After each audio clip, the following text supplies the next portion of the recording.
자, 여러분들 벌써 7월이 왔습니다. 이번 연도 시간이 매우 빨리 가네요. 어쨌든 장마철이 왔네요.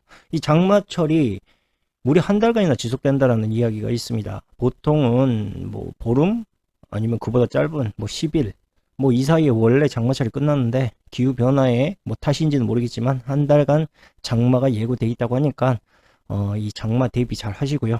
자, 오늘은 그 신기한 기사를 하나, 좀 신기하다고 해야 될까요? 아니면은 놀랄만한 기사라고 이야기할까요? 그 대구시에, 그러니까 TK 신공항 바로 옆에 4조 원 규모의 소형 모듈 원전 건설이 추진된다라고 합니다.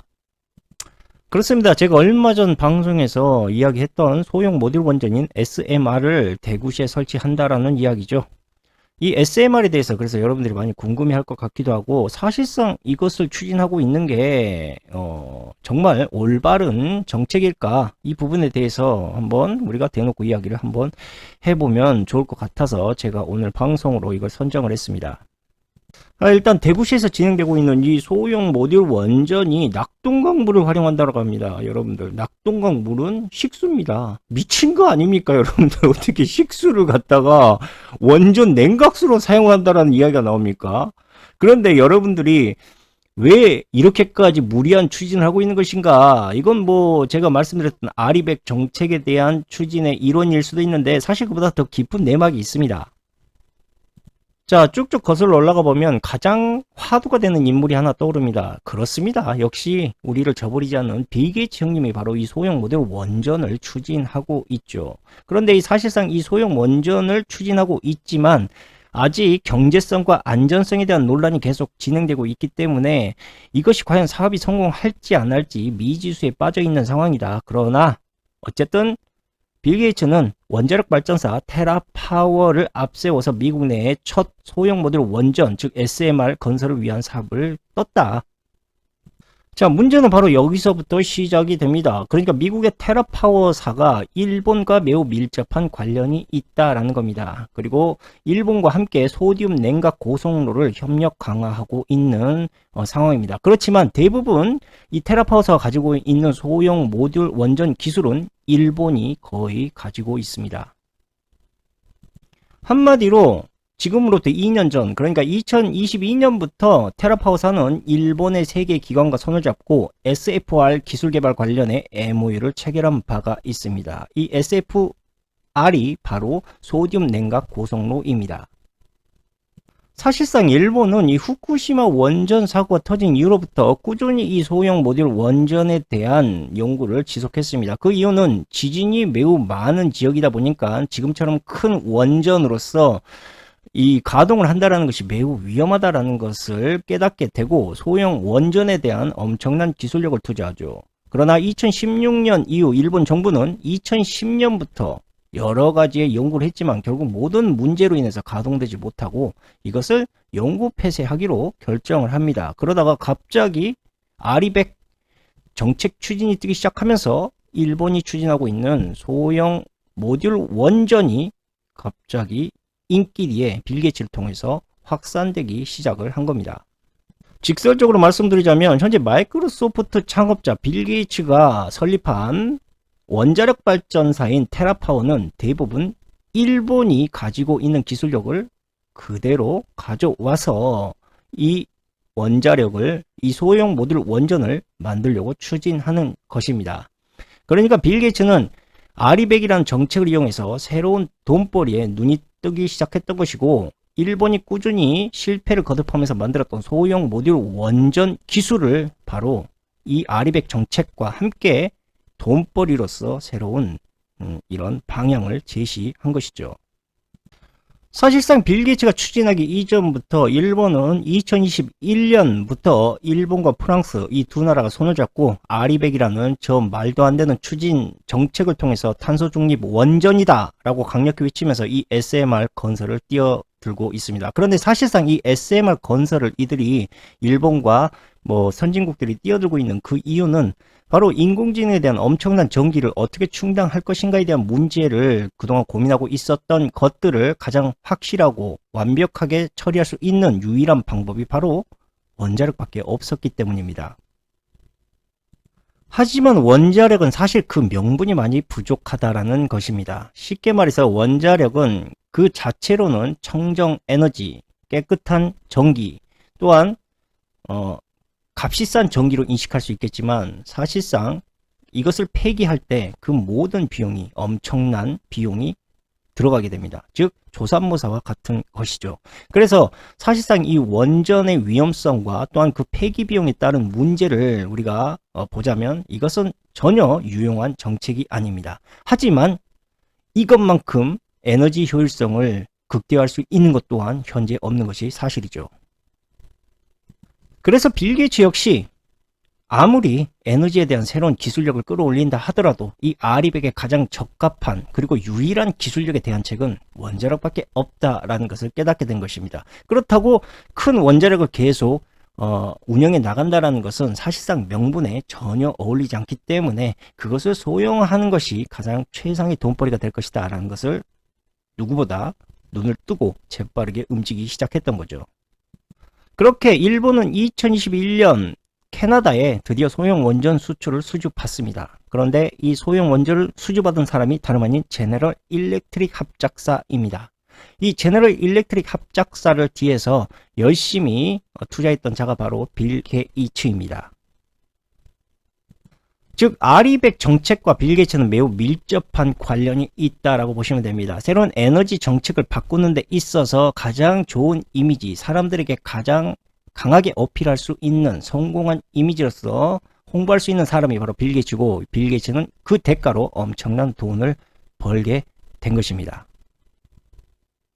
그렇다면 일본과 빌 게이츠의 재력으로 성장을 해왔던 소형 모듈 원전이 그들이 말하는 것만큼 경제성도 뛰어나며 또한 안정적인가, 이 부분에 대해서 우리가 여실없이 이야기를 해봐야 되겠죠. 일단 이들은 작기 때문에 큰 원전에 비해서 위험성이 덜하다고 이야기를 합니다. 그러나 이것은 완전히 잘못된 생각입니다. 소형 원전도 여전히 위험합니다. 우리가 언뜻 듣기에 SMR이라고 하니까 되게 낯설게 느껴지겠지만 여러분들은 이미 이 기술력을 알고 있습니다. 미국의 항공모함에도 들어가고요. 핵잠수함에도 들어가죠. 그러니까 여러분들은 이것을 어렴풋이 알고 있었지만 이 명칭을 몰랐을 뿐입니다. 그리고 이것을 일본이 좀 더 소형화시키고 좀 더 대중화시켰던 것이 지금의 SMR이라는 이러한 소형 모듈 원전인 것이죠. 지금 일본과 빌 게이츠가 추진하고 있는 저 소형 모듈 원전, 그 비용에 대해서는 아무도 직접적으로 이야기하지 않습니다. 그런데 분명히 말씀드릴 수 있는 것은 통상적으로 원전 규모가 작아질수록 건설 단가는 더 높아진다라고 보시면 됩니다.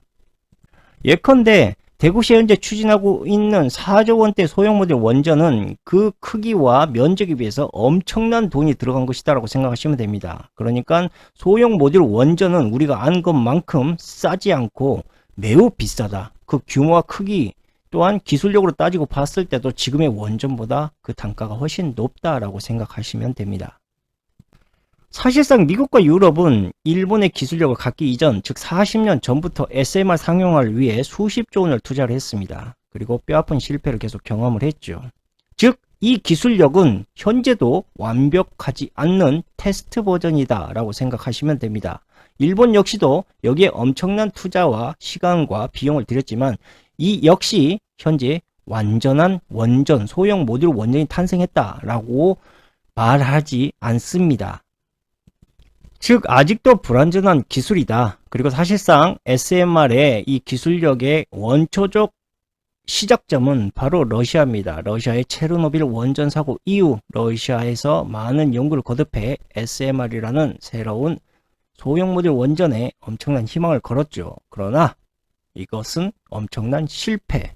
그리고 2017년 미국 웨스팅하우스 여기에서도 이 기술력을 연구하다가 파산으로 좌절한, 즉 그 누구도 현재 이 테스트 버전을 벗어나지 못한 단계가 소형 모듈 원전의 진실이다라고 보시면 됩니다. 방금 언급드렸던 이 미국의 웨스팅하우스라는 원전 기업은 세계 원전의 절반을 지었던 기업이고요. 130년 전통의 어마어마한 이러한 역사를 가진 기업입니다. 그런데 이 기업이 SMR 상용화에 매진을 했지만 결국은 파산을 한 것이죠. 그 이유는 잦은 설계 변경과 건설기관의 지연 때문에 엄청난 손실이 냈고, 이것을 결국 이겨내지 못하고 기업의 매각의 결과를 맞게 된 것입니다. 여기서 한 가지 더 말씀드리자면, 현재 일본 기업이 이야기하고 있는 SMR의 효율성에 대해서 우리가 진솔하게 이야기를 하자면, SMR은 최소 수십 개에서 사실상 우리가 에너지를 사용하려면 수백 기 정도를 건설해야 경제성을 확보할 수 있습니다. 그러니까 이것은 결국 단위 면적당으로 봤을 때 소형이 아닌 소형인 것이죠. 그래서 전문가들은 하나같이 소형 모듈 원전이라는 것은 매우 위험하다, 이것을 추진해서는 안 된다라는 반대의 목소리가 여기저기서 터지고 나오고 있지만, 빌 게이츠와 워렌 버핏, 이 두 사람이 현재 투자를 한 것이거든요. 이것은 걱정할 필요가 없다. 우리가 만들고 있는 테라파워의 소듐 냉각 고성로, 이 소듐 냉각 고성로는 아까 말씀드렸다시피 일본의 기술력입니다. 이 일본의 기술력을 통해서 우리가 원전을 운영하게 되면 매우 안전하다라고 주장을 합니다. 이 SFR이라고 불리고 있는 소듐 냉각 고성로는 그러니까 열을 물 대신 소듐으로 식히는 겁니다. 그런데 이 소듐이라는 것이 얼마나 안전한 것인가 여러분들 모르지 않습니까? 이 소듐이라는 것은요, 공기와 수분에 노출됐을 때 폭발과 화재의 위험이 매우 큰 물질입니다. 이것은 솔직히 물보다 훨씬 더 위험한 도전이다라고 우리가 봐야 되고, 왜 이 같은 위험한 소듐 냉각 고성로를 사용하는 것인가? 이 부분에 대해서 우리가 전문가의 이야기를 조금 발췌해 보자면, 일단은 비용 면에서 매우 저렴하다. 그러니까 현재 빌 게이츠와 워렌 버핏이 추진하고 있는 소형 모듈 원전은 전혀 실용적인 목표로 가고 있는 것이 아니라 운영비와 경제성에 대한 그 최적의 상태로만 가고 있다는 겁니다. 즉 안전과는 점점 멀어지고 있는 형편이고, 또한 일본의 기술력을 이용해서 만들고 있다는 것 자체만으로도 우리가 이 후쿠시마 원전에 대한 경험을 해봤기 때문에, 이거에 대한 일본의 자만심으로 인해서 만들어지고 있는 기술력이 과연 안전할 수 있을까, 우리가 반드시 생각을 해야 된다는 겁니다. 문제는 여기서 끝이 아닙니다. 만약 이 소듐이 굳어져 버린다면 핵 연료를 외부로 꺼낼 방법이 전혀 없어지게 됩니다. 그러면 지금처럼 핵 폐기물을 폐로 할 수 있는 방법이 전혀 없습니다. 즉 자신들의 비용 절감을 위해서 위험성 따위는 개나 줘버려라라는 이 새로운 기술력이 바로 소듐 냉각 고성로이다 라고 여러분들이 생각하시면 됩니다. 그렇다면 이야기는 대충 이렇게 추측을 할 수가 있겠습니다. 일본 정부 빌 게이츠, 워렌 버핏, 이들이 추진하고 있는 소듐 냉각 고성로는 현재 그 안전성이 검증되어 있지 않기 때문에 반드시 그것을 테스트해 봐야 될 기간이 필요하다. 그리고 그것이 한국에서 현재 만들어지고 있는, 대구에서 추진되고 있는, 건설되고 있는 소형 모듈 원전 건설 계획이다. 참 씁쓸한 이야기인 것 같기도 하고, 우리나라는 예전부터 항상 테스트를 진행해왔던 5G도 그랬고 인터넷 통신망도 그랬고, 항상 일본을 통해서 손정의를 통해서 항상 이런 모든 IT 계열들이 테스트되어 왔다. 그리고 지금도 새로운 원전 기술이 테스트되어지고 있는 참 비련한 국가이다. 저는 그런 생각이 어쩔 수 없이 들게 됩니다. 자, 오늘 이야기를 짧게 우리가 종합해보자면, 현재 추진되고 있는 소형 모듈 원전의 안전성은 검증된 바가 없다. 그리고 그 단위 면적당 효율도 뛰어나지 않다. 즉 소형이 아닌 소형 모듈 원전이다. 여기에 소듐 냉각 고성로 같은 경우 소듐에 문제가 발생했을 시 그 안에 원자 핵봉을 꺼낼 수 없는 상황이기 때문에 엄청난 위험을 초래할 수 있다. 그리고 하나의 큰 원전을 관리할 때보다 더 많은 다수의 소형 원전을 관리해야 되기 때문에 이 관리에 대한 현재 운영도 까다로울 뿐 아니라 사고가 발생했을 위험도 훨씬 높아지게 된다.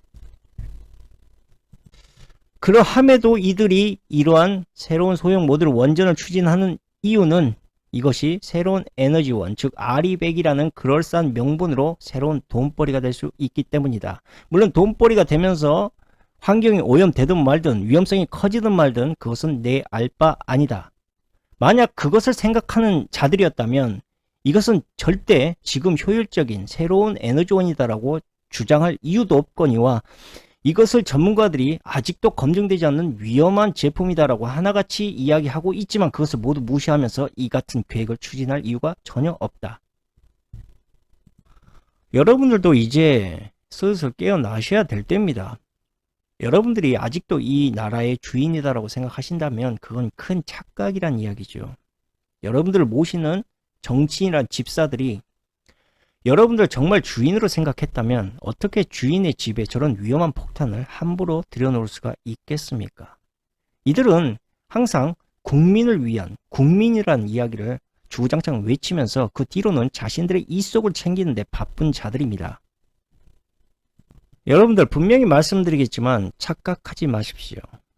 여러분들이 이 착각에서 깨어날 때 여러분들이 이 세상의 진실을 제대로 볼 수가 있는 것입니다. 여러분들은 결코 이 나라의 주인이 아닙니다. 마치겠습니다.